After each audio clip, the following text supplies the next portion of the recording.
We are kicking start the day. Today is Monday, and today, Monday, March 16th.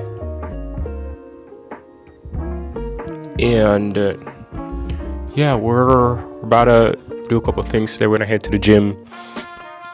It's pretty rainy outside, so I want to show you guys that, see what's happening. So it's rainy. I think there was like a thunderstorms, so we'll see. But yeah, we're gonna go to the gym, see what it's all about, and then go to a coffee shop, do some work, and then we'll finish up the day. This is a daily vlog, and so see how far we get from here. I usually start in my office like this. There we go. Some work. Taking Claritin D because it's spring, I think. Yeah.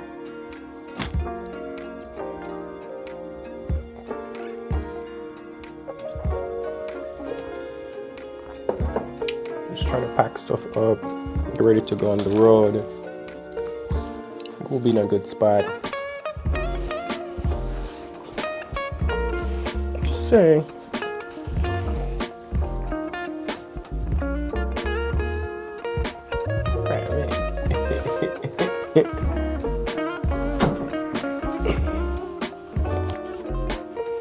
So that's just my wife. She just came in. She's about to head to work.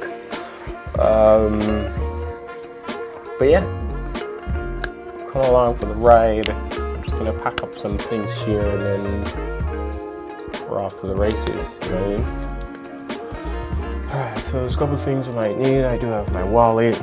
Now as you can see, my desk is a mess. I'll show you all that. So this is what my desk looks like. So I do need my computer. I'm gonna go on the road with my wallet. I do have earpods. Let's see. Put my phone in my pocket. We have essentially all I will need. When I come back later, I will pack this up.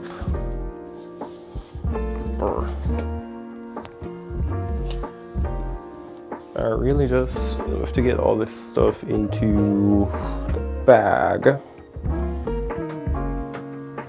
Let's see what we have.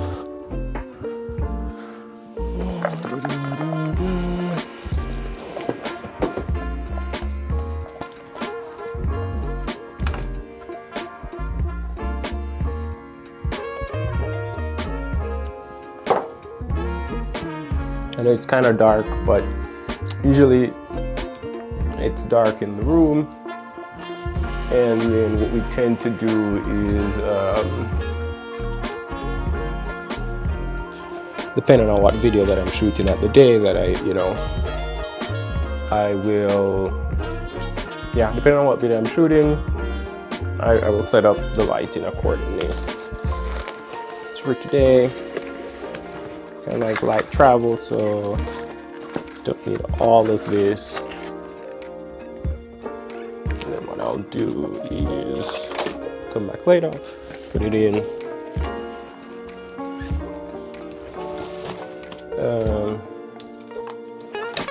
Alright, I think we'll have everything ready to go.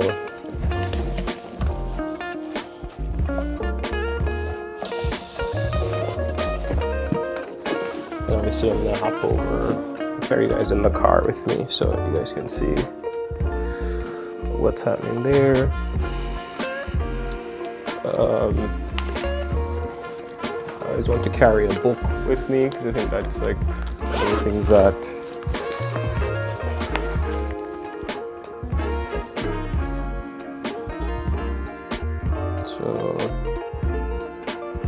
why don't I just carry 2 bags? Why not, do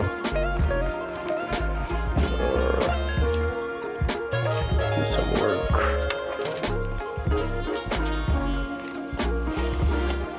I will need to carry some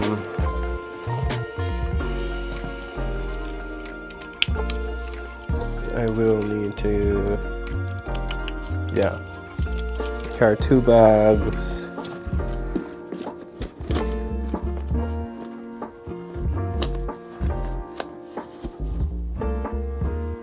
Some extra clothes. So I think we're in a good spot. Let's go. I'm talking about the real love.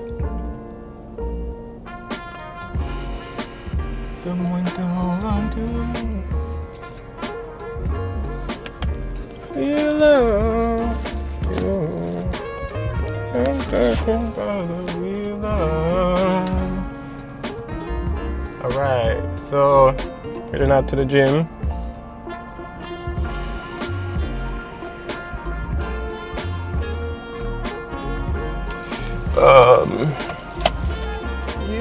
We're just headed to the gym. So, as I said, today is March 16th, I guess. On maybe the 25th or 26th, it was a Wednesday morning. I was coming back from paternity leave, and my 3rd day back from paternity leave, I hopped on this call. My CEO, who was going to be my manager for that time. So my CEO at the time, he said, "Yo, D, do you have time for a quick 15-minute chat?" Let's say this is my 3rd day back. I hadn't seen this guy, talked to this guy in 3 months. I hopped on the call, and he says, you know what it is. I thought it was just going to be a catch-up, see how things are going, show me the way of the land. Turns out, I see HR on the call, and for those of you who've been in this position before, you know what that is, you know what that means. So yeah, I've been without a job a couple of weeks now, and so I've been taking the time to really just think about what's next. One of the things I've been telling people is this weird thing that I'd hit my 3rd year at a startup, and for those of you who've worked at a startup, year 3 to 4 is usually one of those times where you start to think about what's next. So I was already thinking about what's next. The big thing about this is that it felt like it took away my autonomy to choose. And one of the things that I've worked on over the last 5 years is doing things from a place of agency. So if I stay at a certain job, it's because I choose to, not because I'm forced to because, I need to pay bills or whatever. Or if I leave, it's not because things are going bad, it's because I chose to. And so I got to a place where I felt like my autonomy was taken away from me. So it's kind of bittersweet where it's in one hand, man, if things are going south at a company, you'd much rather get laid off, and you'd much rather get laid off and get the severance. But also, it's just you never want to get fired or laid off. I guess being fired is different from laid off. I guess if you're fired, it's essentially you weren't doing a good job, while being laid off is essentially, it's on them. So one of the things I'm trying to do is use a time to think, to write, to explore, thinking about, I've already started doing some consulting gigs into what that might look like, to really just explore how I'm feeling and be in a place where I feel like I'm yet again moving from a place of agency. One of the things that you often tends to see though is that I often tell people what are you running from versus what are you running from versus what you're running towards. And that's important because there's a lot of things where oftentimes when we leave a job or we leave a relationship, we try to go the opposite. What I mean by that is, let's say you're in a relationship where you had to do all the work. You had to remind them of everything. You might end up in another scenario as I never want that, and you go to some place where the other person does all the work. And so there's often a place where, or an example that happened where it's if you're doing all the chasing in that relationship and you eventually got it, versus going to a relationship where someone who is very, you go to a place where someone who is not, you don't have to chase them, they want you. I think it's the same for work. Oftentimes we leave one toxic scenario and we quickly hop into this next toxic scenario. Not necessarily toxic, but the opposite. So if one hand you're in a very fast-paced environment, you rush and jump to an environment that's slower without recognizing that. Maybe you still did need that fast pace, but maybe it's just this, what it looks like in this confine is different. So yeah, and the next thing is there's a lot that's happening in AI, and so if you're constantly going, often think about if you're always on the job and you're trying to figure out the now, you're trying to keep the bill, pay the bills, and keep things alive. How do you, I don't know, like how do you slow down and try to figure out what can you do with AI, what the future holds? And so part of it is giving myself space to think, giving myself space to explore, learn some of the new tools that are out there. I have a sales background, but I think my background is so much more than sales, and so that's number one. It's like excited to see what I'm learning, and these videos are part of documenting not just a journey, but a way to kind of tell a particular story. Real love. I'm talking about the real love. So yeah, I said we're headed to the gym. I'll show you guys some of what I do in the gym. Honestly, what time is it? It's about 1:43 in the day on a Monday. And the idea is just, most of the time I want to just move my body. I weighed in, I think I was about, I'm trying to remember. So I've fluctuated between 201 and 198 pounds, and I'm hoping to get below 195 pounds by the end of March. It's because I want to see where my body was when I was doing track and field full time. I was about 180, so I'm about a good 20 pounds heavier than what I used to. Obviously, not lifting as much, not training as much. So if I can get within that 15-pound radius, wow, that 15-pound circle, I want to see what it looks like below 195 to start. And then I've been doing a lot more cardio. I'm not lifting as much as I used to, but one thing I do want to get my abs back. So I'm trying to wrap my head around what does that look like to build back my six-pack with some cardio, some lifting, and some light eating. I'm not trying to go all out, but I do think that like the idea is that does it take a big sacrifice? Does it take a massive sacrifice in order to jumpstart my metabolism? I'll say that, I don't know if folks out there can relate. After COVID, I had COVID-19, the vaccines. I thought I have some long COVID symptoms. There's a lot that's happening in my body that I don't quite understand or know. One of them was bloating. One of them, I think I almost have celiac, but it was never been confirmed. So I'm really just getting back into my body and trying to understand what types of food can I eat as I've gotten older, the likes. Real love. I'm talking about the real love. You can see it's dark, it's really overcast.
yo.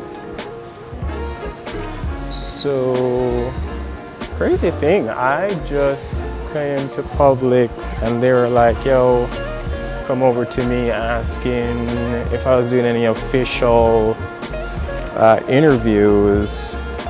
So apparently that's like off. I mean, if you're like filming yourself, that's good. But if you're doing like any official interviews, that's apparently not good. It's the things you learn along the way. So yeah, we're just chilling.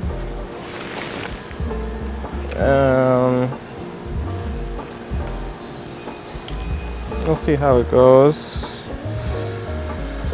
As I was saying though, I hate grocery shopping because I don't do it often, and because I don't do it often, I don't know where anything is. As every time I come, I feel like I have to be finding the things again and again. Story of my life. Alright, so, but it's life, you know, you do things new and then you keep doing it. Alright, so I need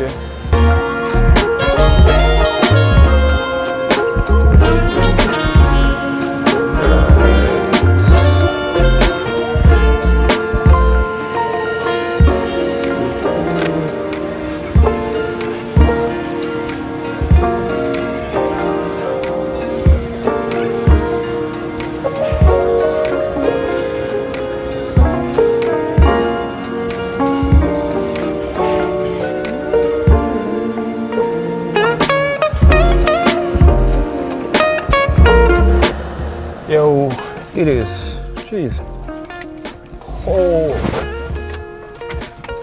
very, very cold. I think I might even got my frostburn, not even exaggerating. It's now 44. When I left the house this morning, it was like 70. I don't know how, this is not great. I guess I said there was a freeze warning, so I'm trying to get home now. But yeah, I think it was interesting. So I'm curious how people do, you know, like how people shoot in public, because everyone, I'm sure there's something that says, hey, you can't record official interviews here. So, you know, it's a weird thing. I've definitely recorded before with my phone and no one said anything. I think because I had a camera and I kind of had a mic, you know, that sort of, it all depends. This person saw me versus, I'm sure there are other times people didn't see me. So there's something about, I would say, either way, like that whole idea of someone seeing you and coming up and talking to you definitely threw me off a little bit. I'd imagine it's something everyone deals with, of like recording the day. And he was like, oh, it's fine as long as you're recording yourself, just vlogging, versus I was doing something commercial. I guess I would have to ask permission, which makes sense, right? Alright, what time is it now?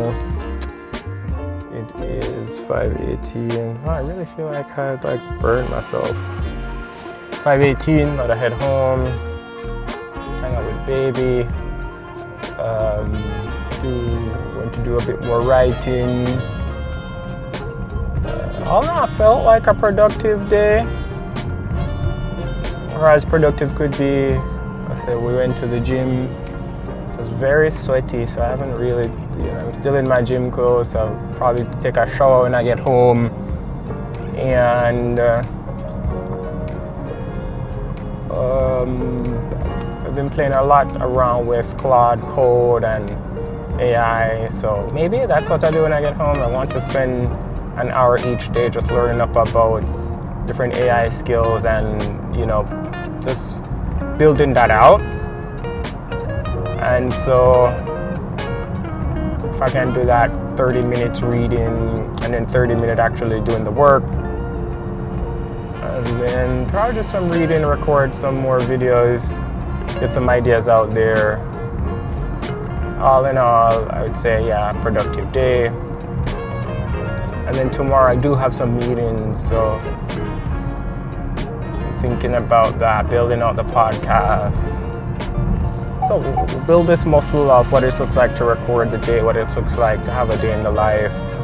By no means, I don't think this is anything mind-boggling, but I think it's helping me to have motions to my day. One of the other things I've been thinking about, there's this other brand that I've been building in the background over the last, 4 years called Soul Session. And we've been thinking about like what is the product, and it's when it was an in-person thing, that made sense. And so now I need to start to wrap my head around what does a virtual thing look like. I think there's a lot of people that are trying to reclaim parts of them in this weird post-COVID, which obviously we're beyond COVID, and it's almost like we're in this AI era. A lot of people are trying to reclaim parts of them, because what happens when your worth is no longer tied to your productivity, right? So that's something that we're playing around with and offering as a service. More so just how could we hold this space for people to discuss that among themselves? So I'm excited about that. So I do think the more I talk to people, the more I get a sense that it is something that people do want. And maybe they don't even know that they want it. At the very least, I think it's something that people have been hinting at me. Whenever I have my conversations, I hear a lot about that. I hear a lot about this idea that, hey, there's a lot around, let's see, whenever I have these conversations, there's a lot about, I want to leave tech, but I don't know how, or, this is what I consider golden handcuff, and the pay is good, but you're on this cycle where you don't really feel fulfilled in the work that you're doing.